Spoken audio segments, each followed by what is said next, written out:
Questa mattina il sindaco si è recato in municipio, nonostante il dolore per le botte prese ha deciso di ricominciare subito a lavorare. Avrebbe dovuto andare in ferie ma l'aggressione ha sconvolto tutto. In paese tante le dimostrazioni di solidarietà, il coro è unanime, vanno trovate delle soluzioni, così dicono non si può più andare avanti.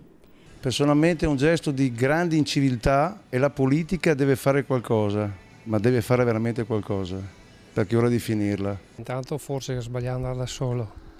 E dopo sta gente quasi ora a finire, insomma, bisogna affrontarli con qualcosa di serio.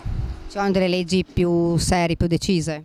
Penso proprio di sì, che se ora a finire, insomma, non siamo tutelati, questi va via da un posto e va su un altro e avanti.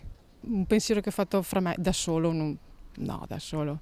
Ma mai si sarebbe aspettato di... Effettivamente no, mai, però sono sempre dei rischi che sì, se non hai un guardaspalle io non mi addentrerei, ecco. Il sindaco è stato bravissimo, averne i sindaci così, per carità, gli auguro ogni bene quindi, e auguro che riesca a mandare via questa gente, anche se poi li manda via da qui, arrivano a Montebelluna, quindi a 300 metri di distanza, poi ritornano.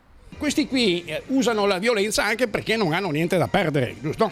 E se non altro acquistano visibilità, chiaro, giusto? Perché questo è quello che si vuole. E dimostrare che il torto sta sempre dalla parte di quelli che rispettano le istituzioni, eccetera, eccetera. Dovrebbe essere cambiato qualcosa a livello giudiziario? Essere cambiato, guardi, in giro per il mondo ci sono nazioni che con poche leggi tengono in piedi il sistema. Noi non abbiamo fatto il mestiere di sfornare leggi in continuazione. Teniamo mille persone, quasi 1000 persone nei due parlamenti e li dobbiamo pagare per sfornare leggi in continuazione che il più delle volte sono in contraddizione l'una con l'altra, no?